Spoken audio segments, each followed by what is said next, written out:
Stardew Valley is a game I hold a special place in my heart for, and today, I want to mod it. I have a whopping 20 additions, remodels, and goofy changes to make to the game. Everything from Heelies, throwing sheds with your bare hands, and a whole lot more. So let's go. Starting us off is a mod that I didn't think I would love as much as I did, but my god, it's fun. Heelies. You may remember them from your childhood, but someone added them to Stardew. Basically, it's a slight speed increase mod, but in a fun way. When you press the Heelies button, in my case the spacebar, while running, you'll get this cool animation. Your character stops walking and you'll slide around on your Heelies. Not only does it look neat, it gives you a nice little acceleration boost as well as slowly slowing down. You'll eventually come to a stop, but in the beginning, when you first Heelie, you'll move at double or triple your normal speed. It is so fun to just slide around town. I don't know why I had as much fun as I did, but it added a whole new movement to the game. Try this one out if you get a chance. It's a lot more than just a speed boost mod, and I can't imagine getting around without it now.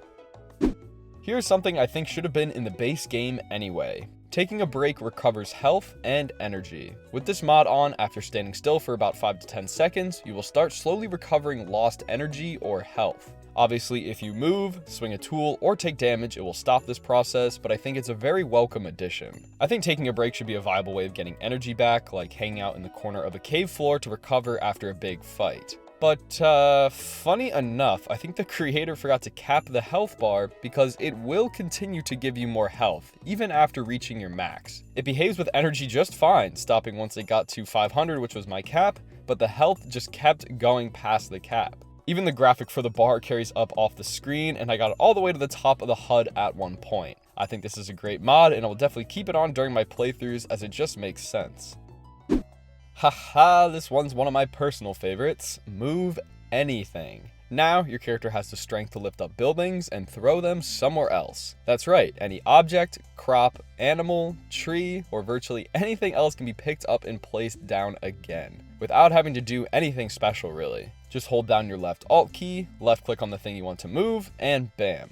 Click where you want the new location to be, and it will just teleport. This mod works best while you're on your own farm. Now you can just rearrange your entire layout without ever having to go to Robin's or spend hours moving. Just click and place. Now I did say this works best on your farm, but what about the rest of the town? Unfortunately, buildings and trees that are in Pelican Town cannot be altered. So you cannot throw Pierre's shop into the water or even change any of the trees around, but to make up for it, you can pick up people. It looks pretty strange, you'll just have their animations follow your mouse and you can just teleport them to a new spot. Pam heading to the bus stop was one of the funniest things I saw, as I just didn't expect what happened. I tried to push her off the default path, but nothing was going to stop this woman from getting to that dang bus. She just annihilated trees on the spot without ever budging an inch, just plowed right through them. Even solid walls were no match for her. Keep in mind though, if you do harass these NPCs enough to the point where they can't find their way back to the original path, they will just walk off the screen. I tried to make Shane walk on water instead of just heading to the bar, to which he ignored all laws of physics and walked away. I thought heading into the saloon would correct it as he's usually there at this time, but no sir. He is now gone for the day. So while this is very handy to rearrange your farm, I had more fun teleporting townsfolk around and out of existence. You can create some interesting scenes by placing some NPCs together. But yeah, this is a very powerful mod, but be careful not to completely despawn these people. Mining is also super easy now. You can just move rocks out of the way or move enemies you don't want to fight. Got a little 2-in-1 mod here for you just because they fit so well together. I love fishing in this game, but it can be tough to remember which fish can be caught where. Thanks to this first mod though, the water will now show what kinds of fish can be found in it. Just take a little peek into the lake here and we can see so many fish. This was another mod that caught me off guard with just how cool it is. Just having fish swim around brings a lot more life to the world, even when I'm not fishing. But like I said, I have another mod in here that basically auto fishes for you. All you have to do now is toss your rod into the water and it'll automatically catch and skip the cutscene for you. If you got trash, it won't even say hit, you'll just yank it up out of the water. It's kind of cool, but it would take a lot of the challenge out of fishing. Like, it'd be anticlimactic if you just pulled the legend out of the water here with no real effort. But yeah, keep in mind the little fishy sprites aren't accurate, meaning you won't see them swim to your rod like in Animal Crossing or something. So don't waste your time trying to perfectly throw your bobber on top of a specific fish. It will not work like that. This mod is simply displaying all the possible fish in a fun way. It will update when it's raining out, as well as the time of day. Here is a nice general one named Tool Smart Switch. Pretty self-explanatory, certain actions like chopping wood or breaking rocks requires the correct tool, but it can be kind of tedious to always swap to each one when you're doing stuff. With this mod, we're able to have that step done for us. All we have to do now is perform the action we want to do, and the mod will automatically detect and switch to the needed tool. Just click away and forget about having to change. If you click on wood, it'll switch to the axe, a pickaxe for rocks, and the hoe if it's just bare ground. You get the idea. Also, it only works when you already have one of the tools selected, which is nice because if I'm holding some random item, I don't want to accidentally switch to one of my tools. But yeah, I think the biggest downside of this is once you get used to this mod, it would be very hard to play without it. I've never really thought it was annoying to switch between every tool every single time, but now that I know this mod exists, it may change my perspective. Very nice, especially for the start of the game when clearing land for your farm. A staple mod of any game here, infinite money. This one's not your typical, oh, spend money and the total doesn't go down. No. This is a little unique in that you have to press the home key. Yes, the home button on your keyboard. My Razor Huntsman Mini does not even have a home key, so I had to remap it, but anyway, every time you press that keyboard key, you will get $1,000. Plain and simple. Every time you press home, you get 1K. So obviously you could just mash this over and over whenever you need a little boost. It's cool to just be walking around or fishing on land while just racking in the dough. All these people look at me funny for digging around the trash cans, but I just found 10K in this one, so who's the real loser? Now that we have all the money we want, let's check out a handy mod called Self-Serve. With this mod on, you no longer have to wait to shop anywhere. All the shops will be activated at all times. So for example, Robin's, you don't have to wait for her to wake up and get out of the room. Just walk up to the register and it'll behave like she's standing there. Shops like Pierre's will still have to wait outside to open, but you can visit them after hours now without him even being there. But a majority of buildings and shops you can access anytime now, like the ice cream stand in the middle of winter, or having a beer at 7:40 in the morning. Yum. Kind of basic, yes, but it's also super helpful when you need to purchase something now when people aren't there. Sticking with the shopping theme, shopping carts. This mod adds a little menu so you can purchase multiple things at once, while managing your money. As you click things to buy, it won't immediately spend your coins, rather it'll add it to this menu where you can view the prices and update the quantity you want, making it easy to buy hundreds of something. But once you have all the items you want, simply click checkout and they will get thrown into your inventory, hassle-free. This works on all the shops in the game and is a very nice feature. Look at this order I'm putting in at Robin's. It will also work with selling items as well, holding them until you click checkout. But it gives you buying and selling totals so you can make some equal value trades with Pierre now. But yeah, combining this mod with the previous self-serve one, now I can get 3 beers and 3 salads at 6:50 in the morning. Yum. Moving along to another quality of life mod, more backpack upgrades. As you probably know, the max number of inventory slots you can get is 36, after buying the deluxe backpack.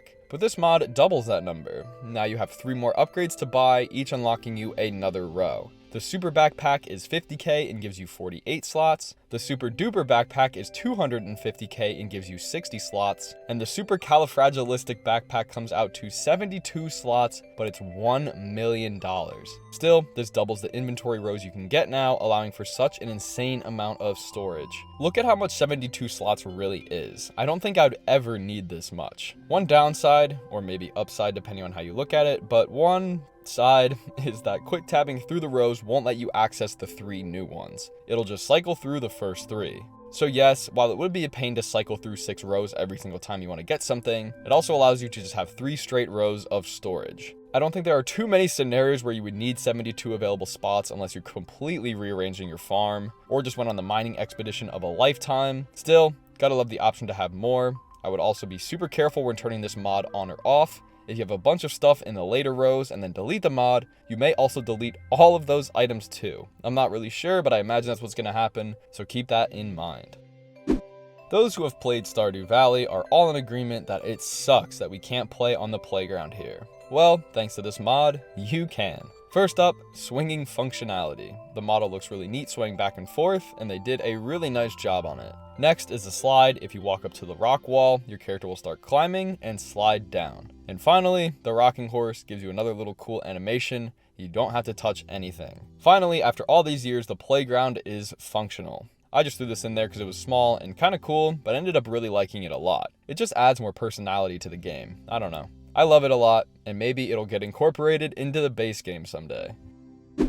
Next up is a great mod that increases the number of minecarts scattered throughout the map, and I love it. In the base game, you can unlock minecarts that will allow you to fast travel you to the mines, Pelican Town, the bus stop, or the quarry. I already like this feature a lot, however, it's pretty limited. So they added more. Now you can travel to the community center, both corners of the forest, the mines and quarry like before, the railroads, secret woods, and town. The creator even added actual minecart graphics in these new locations. You may be wondering why there are gaps in these numbers. I was too, until I went back and read the description on Nexus Mods. To quote the creator, I am using East Scarp, Ridgeside Village, Stardew Valley Expanded, Luna Ashtray in STV, and Stardew Aquarium for expanded locations. So the minecart placements have these mods in mind. End quote. Meaning that if you had these mods installed, there would be even more minecart options for you to take. Unfortunately, I won't be covering these mods, but if you have them already or want to add them yourselves, everything is linked in the description. Still, in the base game, it adds plenty of new locations for you to get around a lot faster. It does take some of the fun out of riding your horse around, but if you really need to get a bunch of stuff done in a day, this can save you time. The Skull Cavern, one of the hardest places for new players, but I still enjoy going from time to time. Of course, the biggest difference between this and the regular mines is that it lacks an elevator. Normally, but as you can see, we have one now. Getting to floor 100 in here is one of the most crowning achievements for new players, as it's a race to the bottom. It definitely took me about 10 attempts to get it my first time, so I wouldn't recommend installing this mod if you're a beginner. It does take away from the experience of getting there in one day, but I'm not going to tell you what you can and cannot do. It behaves like a normal elevator, taking you down to the furthest point in 5 floor intervals. I guess my personal record was 105, but I got to 110 just to double check that it kept going. So personally, I would recommend this to people who have already done the 100 floor challenge and need to come back here for some resources or grinding enemies. Whatever you use it for, it's probably one of the most asked questions when beginners start, including myself, as I was shocked to find there was not an elevator to begin with. Getting to the 100th floor for the first time is definitely a challenge. Okay, we're going to move into a little segment of mods that aren't as fun or wacky, but I still wanted to showcase them to show you what else is possible. Obviously, there are going to be mods out there that remodel things, such as this one, Elegant Town Interiors. Nothing around the world changes except for when you head inside buildings. They now feature a more white and faded look, rather than wood and farmy. I think my favorite remodel out of this is Pierre's. I really like how the inside looks now. But yeah, I'm not saying I'm the biggest fan of this specific retexture mod, but I wanted to let you know that there are plenty of mods out there that do this sort of thing, if you're interested. I never really came across one that I needed to have just yet, as I do really like the original look of things. This mod changes all the buildings in the game, even your own house a little bit too. Sticking with the theme of potential reskins, exteriors this time. This one is titled Hisame's Pick of Buildings Mix, so I'm not 100% sure if they made everything you see here or just combined a bunch of individual building mods, but as you can see, the buildings now have new looks. I did like the look of the cabins here with the house numbers, but I think it's a little too much for me with the rest of them. This mod only changes the outside of buildings and not the interior, so now you can mix and match your favorite building mod with your favorite interior mod. This one's also a little outdated though, as I don't have the model for the new Ginger Island teleporter. I do like this change, but I do think it's a little confusing for me to figure out which buildings are which now.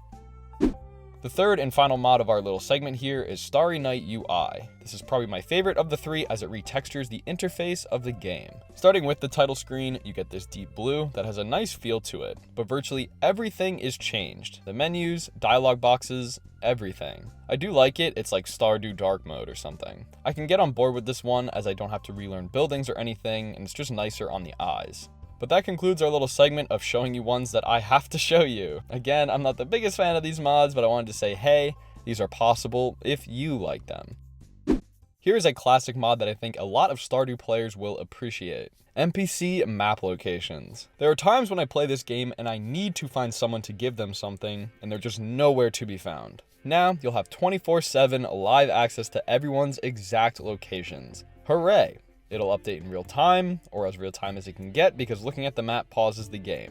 But yeah, it's a super useful tool, and you'll never have to worry about finding anyone again. It is a tad creepy to just see everybody's heads around here and everybody's houses, but that's okay. I've spent long enough searching for some of these NPCs, and even though they do have predetermined schedules, it feels like they purposely hide from me sometimes. This fixes all my problems, so thank you, creator. But wait, there's more. There's also a little mini map you can pull up that will give you the live feed of the map. This alone is super cool even without the NPC locations, but now you can really know where they are at all times.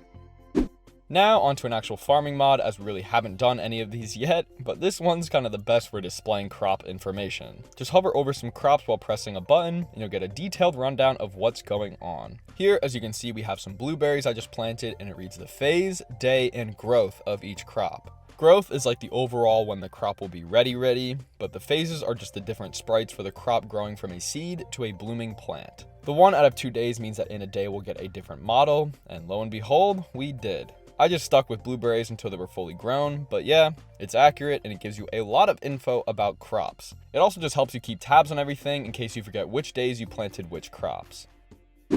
While we're on crops, I do have another mod here that allows you to walk through any crop. That's right, no longer will crops with stalks block you from walking through them. Your character will just ignore that rule and walk right on through. I'm demonstrating this with the same blueberries, which I don't think block you anyway, but you get the picture. Your character will look like this with all crops and never get stuck. And finally, to wrap up this mod list, Stardew Valley Expanded. Probably the most popular mod out here. This takes the game and expands it on all aspects. To quote the Nexus page again, this mod adds 27 new NPCs, 50 locations, 260 character events, 27 fish, reimagined vanilla areas, 2 farm maps, a reimagined world map reflecting all the changes, new music, quest lines, objects, crops, festivals, and many miscellaneous additions. I'm just showcasing screenshots right now from the website because trying to show off this mod would take a whole nother video in itself. But yeah, if you're looking for an all-new Stardew Valley experience, this is probably your best bet. There are plenty of other fan-made map expansions like Fostoria, so if you really want a new experience, go check one of those out. These mods are practically DLC to the main game, so I'm sure they're a blast to play. Stardew Valley Expanded is just the most popular and probably the most put together one. There are even mods out there for this very expansion, so mods of mods. So meta. But I think that's everything I wanted to cover today. I had a blast messing around with mods for Stardew Valley. Like I think I said in the beginning, links to every single mod you've seen here today will be in the description, along with a tutorial on how to install them to your PC.